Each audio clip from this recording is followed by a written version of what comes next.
They're trying to hand out, Democrats are trying to push for a census where you no longer have to declare that you're an American citizen.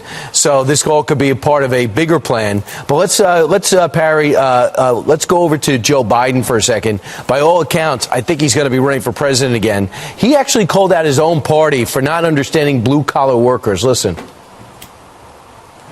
You know what it's like watching uncle, aunts, friends, neighbors lose a job. My dad used to say, Joe, remember, a job's about a lot more than a paycheck.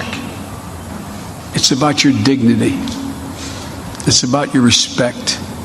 It's about your place in your community.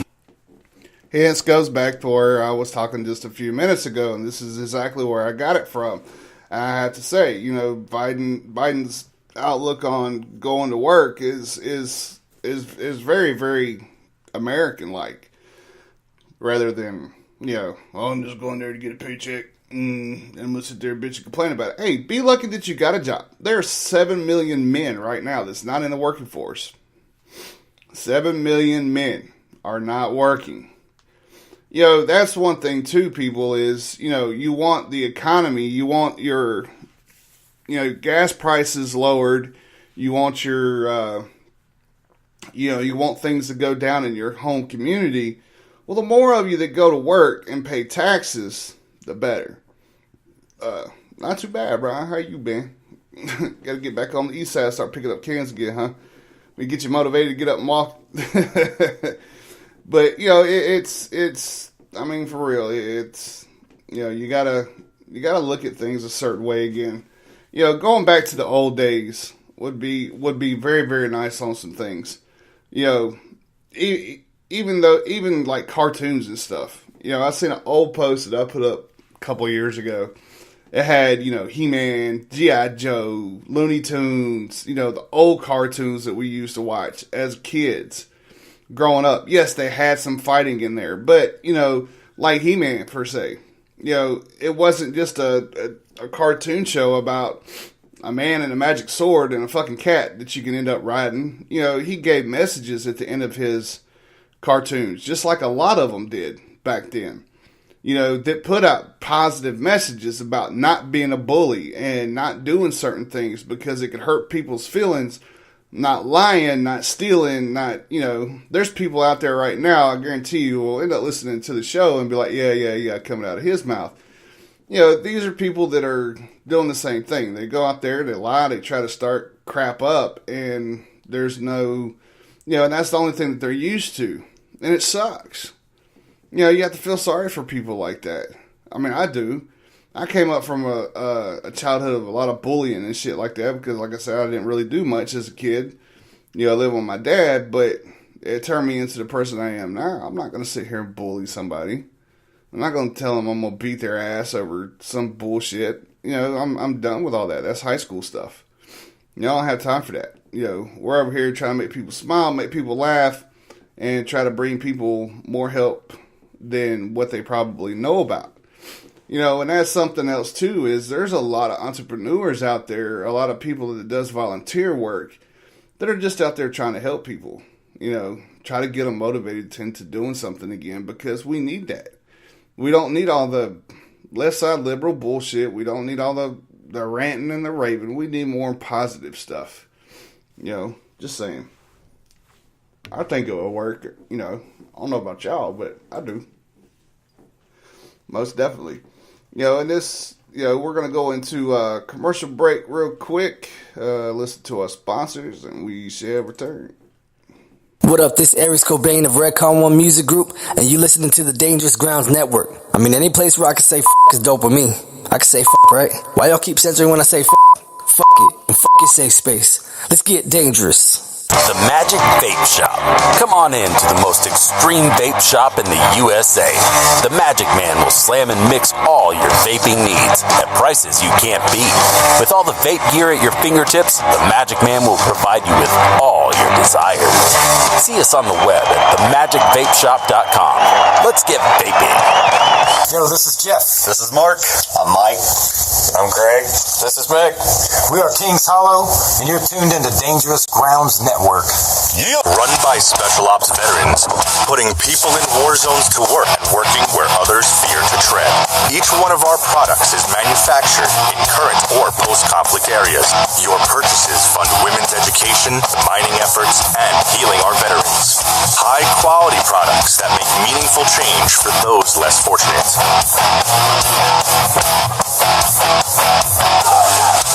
What America will be for the world moving forward. This is Sam from Madison Rising, and you're listening to Dangerous Grounds Network. This is Rio of Madison Rising, and you're listening to Dangerous Grounds Network.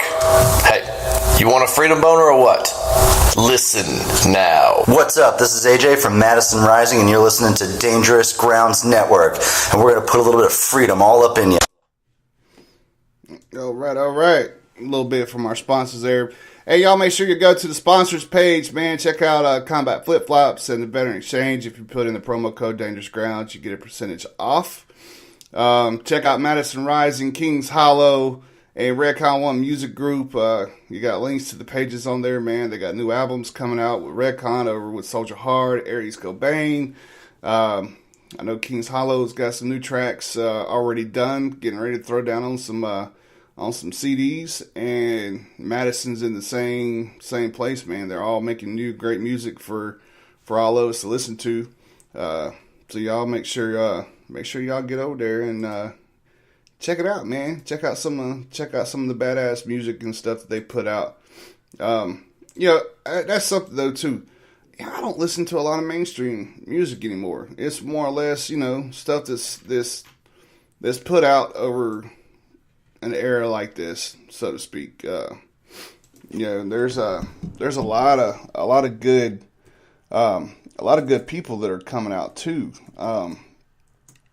It's great to see these people coming out and playing such good music and stuff that's from the heart. I mean, they still got competition and stuff, yes, but it's not like mainstream to where you can't interact with these musicians and stuff. And I think that right there is a core to a lot of things, is interacting with the people that interact with you.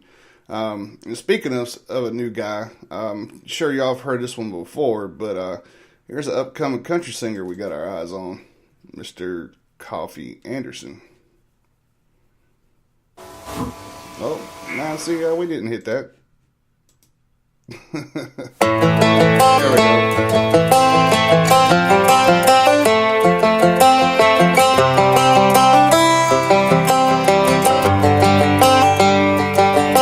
It's the guts and it's the glory. 100 stripes, 100 stories. It's the Pledge of Allegiance on the 4th of July. It's them handwritten letters from home. It's them sleepless nights alone. It's his newborn baby he left with his wife. Mr. Red, White, and Blue, lay down his life. Mr. Red, White, and Blue, for these stars and stripes. Hey.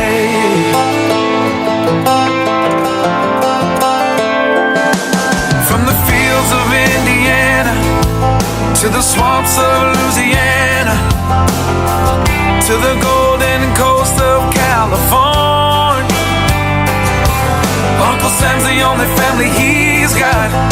His purple heartbeat won't stop, and his 18th birthday was the day he was born. Mr. Red, White, and Blue, lay down his life. Mr. Red, White, and Blue, for these stars and stripes.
that's a little bit of Coffee Anderson, Mr. Red, White, and Blue. And that's what's up, Ryan. Yeah, we doing the same thing, man. Just getting the day started. You know, same old good stuff. Good old North Carolina air. You know, the weather's still going up and down, but shit. So we all found it really curious and wanted to know what really was going on when North Korea decided to have meetings with South Korea. Well, here's a little insight on what people think is really going on. Welcome back to Fox and Friends. First, North Korean dictator Kim Jong-un shocking the world by saying that he is open to the possibility of denuclearization if his regime stays in power. President Trump remaining cautiously optimistic. We have come certainly a long way, at least rhetorically, with North Korea. These are the cards we were dealt. We're handling it properly. And again, as I said, hopefully we'll go in the very, very peaceful, beautiful path. We're prepared to go whichever path is necessary. One way or the other, we have to do something. So is this all smoke and mirrors, or is it legit? Here now to weigh in is our foreign policy panel, former CIA analyst Fred Fleets and international relations expert Dr. Rebecca Grant. Thank you both for joining us this morning. Really appreciate it. Good morning. So, Dr. Grant, I'll start with you. Were you surprised to hear this yesterday, coming from South Korea, saying that they were able to work out this and that North Korea is willing to talk? Surprised and delighted, but Kim has been hinting since last fall that he might be ready for talks. When Mattis came out in September and said that we could annihilate North Korea if they didn't behave, he started to change his tone. He's given us some hints that he's ready to talk. He's stopped the missile tests for now, and that Olympic diplomacy appears to have gotten us on the right track. Fred, what do you think about the Olympic diplomacy? Who do you credit with getting us to this point? What about President Trump's increased sanctions, things like that? Well, I think there's three things that got us to where we are. First of all, a tough president who actually is prepared to use military force if necessary. The North Koreans have not seen this since the Korean War. Very tough sanctions that are being enforced. I mean, I know there's been some cheating. This is also because of President Trump. And finally, China. China is considering changing its policy towards North Korea. It's starting to look at North Korea as a liability, and it's worried about radiation leaking into China if there are further powerful underground nuclear tests. I think these factors have changed the equation. Yeah, Dr. Grant, it really is interesting if you think back to all of the tweets that went back and forth between President Trump. North Korea slammed President Trump as a dotard. That was back in September. And then you had President Trump calling Kim Jong-un, talking about him as Rocket Man. But here we are. Here we are. And listen, Trump basically rushed into a burning house to reverse our North Korea policy. Obama couldn't get it done in 8 years. That Obama policy collapsed, and Trump has done it. Credit also to Tillerson and Mattis and McMaster and Vice President Pence, who have been on airplanes, on the phone, making this come together diplomatically. So we're still going to be bad cop. President Moon is going forward as good cop. I love the U.S.-South Korean cooperation here. Firm pressure, and I'm really hopeful for what we'll see with these talks in April. And there you go. It took General Mattis to get up there to say what needed to be said. And that's, a lot of people get mad at this because Trump and the VP and Mattis, everybody's doing what needs to be done to put the word out like that.